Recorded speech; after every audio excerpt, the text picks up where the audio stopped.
नमस्कार मित्रों, मैं कृष्णा सर आज आपके सामने अमेजिंग वेब में भारत की सभ्यता, भारतीय खान-पान और भारतीय लोगों के बारे में कुछ रोचक बातें बताने जा रहा हूं, जो इस प्रकार जैसा कि आप जानते हैं कि भारत एक कृषि प्रधान देश है। भारत की आज भी लगभग 75% लोग खेती करते हैं। अच्छा दोस्तों, ये खेती जो है भारत का प्रमुख व्यवसाय शुरू से रहा है। आज भी बहुत सारे वर्ग के लोग हैं जो अपने ज़मीन से जुड़े हैं। ज़मीन से जुड़े मतलब कि अपने घर परिवार से जुड़े हैं, उनका कोई न कोई गाँव है और जहाँ पर खेती होती थी पहले। अच्छा, या आज भी हो रही है या उनको करने का शौक है। अच्छा दोस्तों, तो खेती में प्रमुख रूप से हमारे यहाँ गेहूँ है, चावल है, माने सभी प्रकार के मोटे महीन हर प्रकार के अनाज, अन्न, फल, सब्ज़ी उत्पन्न होते हैं, जिसमें कि हम लोग अपने देश में उपयोग करते ही हैं और जो अधिक मात्रा में होता है उसका हम लोग विदेशों में दूसरे देशों को जहाँ पर ऐसी चीज़ों का अभाव है, उसको हम लोग निर्यात करते हैं। अच्छा, अपने देश में दोस्तों जैसे गेहूँ एक प्रमुख फसल है, जिसका कि हम लोग बहुतायत से उपयोग करते हैं और उसका बना कर के हम लोग हर प्रकार से पकवान है, पूड़ी है, रोटी है, हर प्रकार की चीज़ें बनाते हैं। अच्छा दोस्तों, जैसे-जैसे हमारी भारतीय सभ्यता का विकास होता गया, हम ज़्यादा पढ़े-लिखे होने लगे और अंग्रेज़ियत हमारे ऊपर हावी होने लगी। मतलब अंग्रेज़ियत हमारे ऊपर हावी क्या होने लगी कि जैसा कि लॉर्ड मैकाले ने भारतीय व्यवस्था को नष्ट करने के लिए यहाँ की गुरुकुल व्यवस्था को नष्ट कर दिया, यहाँ की दंड संहिता बना दिया, भारतीय दंड संहिता, इंडियन पिनल कोड बना दिया। तमाम ऐसे उपाय किए गए जो कि भारतीयता को कम कर दिया गया। मतलब कि शरीर में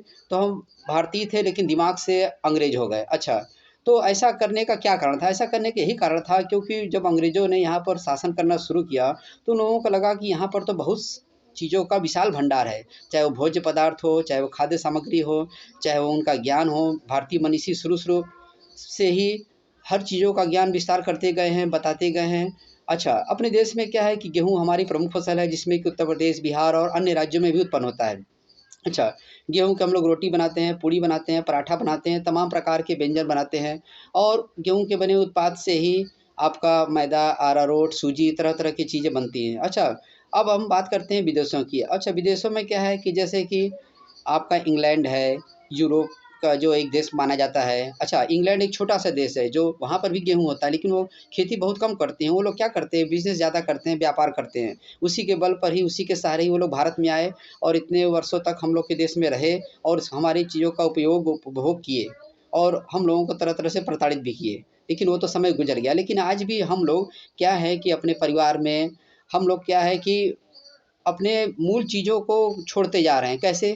जैसे कि क्या है, सुबह-सुबह हुआ, हम लोग ब्रेड खरीद लेते हैं, टोस्ट खरीद लेते हैं, उसको उपयोग करके हम लोग अपना नाश्ते में या हर चीज़ों में उसको हॉट डॉग बना लेते हैं, पिज़्ज़ा बना लेते हैं, बर्गर बना लेते हैं, उसको बना के हम लोग खाते हैं या रेस्टोरेंट में जाके खाते हैं। लेकिन क्या आपने कभी सोचा है कि क्या वो ताज़ा होता है? नहीं दोस्तों, वो उतना ताज़ा नहीं होता है जबकि उस पर डेट भी लिखी रहती है एक्सपायरी। पहले तो आप ये समझ लीजिए कि जो भी हम लोग इस प्रकार के ब्रेड का चीज़ें खाते हैं, वो दिखावे के लिए एक डेट लिखी रहती है, लेकिन असल में तो वो बासी करके ही बनाई जाती है। अच्छा, वही चीज़ देखिए कि हमारे घरों में प्राचीन काल से ही हमारी जो भारतीय माताएँ बहनें होती थीं, वो शरीर को स्वस्थ रखने के लिए दिन भर अपनी तो काम करती ही थीं, चक्की चलाती थीं और आटा तैयार करती थीं, गेहूँ पीस कर के और उसी आटे से वो भारत में तरह-तरह के पकवान बनते थे, व्यंजन बनते थे। तो सुबह का आटा सुबह के लिए, शाम का आटा शाम के लिए तैयार करती थीं। अच्छा, विज्ञान ने भी इस बात को माना है कि अगर आटा सना हुआ हो, तो उसको ज 48 मिनट या ज़्यादा से ज़्यादा 1 घंटे के अंदर उसका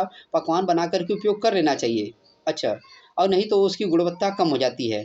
अच्छा देखिए, हम लोग क्या है कि अपने भारत में दर्जनों प्रकार की रोटी बनाना जानते हैं, पूड़ी बनाना जानते हैं, पराठा बनाना जानते हैं। तो इतना सब होते हुए भी हम लोग ताज़े चीज़ों का बनाकर प्रयोग नहीं करते हैं। हम लोग क्या है कि आजकल के फ़ैशन के दौर में हावी हो गए हैं और उन चीज़ों को प्रयोग करते हैं जो हमारे शरीर के लिए तो नुकसानदेह ही है, हमारा खर्च भी बढ़ाते हैं और हमारे बच्चों का स्वास्थ्य भी खराब करते हैं। अच्छा देखिए, और बात करते हैं जैसे सब्जियों की, फल की। अब क्या है, अपने भारत देश में आप किसी भी गाँव के रहने वाले हो, किसी भी राज्य के रहने वाले हो, किसी भी जात, समुदाय, धर्म के रहने वाले हों, आपको सुबह भी ताज़ी सब्ज़ी मिल जाती है, शाम को भी ताज़ी सब्ज़ी मिल जाती है।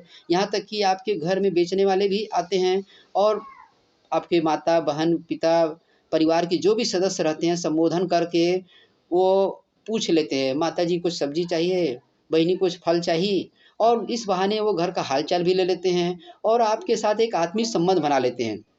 अच्छा दोस्तों, और वही जब हम किसी मॉल में जाते हैं लेने या किसी बड़े ग्रोसरी शॉप में जाते हैं लेने, तो वही चीज़ हमको मिलती है, लेकिन वो उसकी गुणवत्ता कम हो जाती है और वो तुरंत का फ्रेश ताज़ा अर्थात मतलब शुद्ध नहीं रह जाता है। और विदेशों में तो क्या है कि वो चीज़ें उनको तो बहुत दूर-दूर तक देखने को नहीं मिलती। जब 1893 में स्वामी विवेकानंद शिकागो में विश्व धर्म सम्मेलन में गए थे, तो उस समय का हाल उन्होंने अपने बंगाल के लोगों को बताया, भारत के लोगों को बताया कि वहाँ पर उस समय होटल का किराया 1 दिन का 6,000 रुपया था। सोचिए दोस्तों, जब 1893 में 1 दिन का वहाँ पर होटल का किराया 6,000 रुपया था और उस समय भी वहाँ पर पर्याप्त मात्रा में ना सब्ज़ी था, ना कुछ था, मतलब उतना साधन नहीं थे जो हम लोग परंपरागत रूप से खाते हैं, उपयोग करते हैं।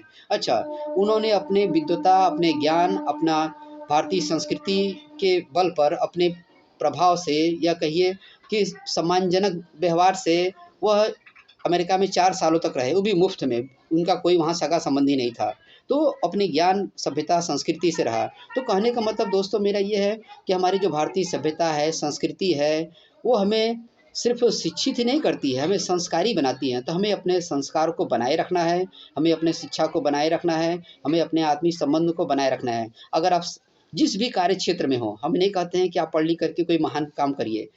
हमारे कहने का मतलब ये है कि आप जिस क्षेत्र में हो, जो काम ही करते हो, आप उसको करिए, सहजता से करिए, साधारण रूप से करिए, साधारण से ही आप असाधारण बन जाएँगे। जैसे कि आज कल देख रहे हैं कि अपने भारत में पद्म पुरस्कारों की घोषणा की गई है, तो उसमें संतरे बेचने वाले हों, चाहे वो दुलारी देवी हों, चाहे हजम्मा हो या कोई भी हो, जितने भी लोगों को पद्म पुरस्कार दिया गया है, वो सब साधारण लोग थे। उन लोगों ने कभी सोचा भी नहीं था, कल्पना भी नहीं किया था कि राष्ट्रपति भवन के बारे में भी नहीं सोचा था कि ये कैसा होता है या मुझे वहाँ जाना पड़ेगा या कैसा होगा। उनको आज सम्मानजनक सम्मान दिया गया है, तो उनके साधारण से कार्य के कारण ही दिया गया है, जो साधारण से कार्य करके आज वो असाधारण बन गए।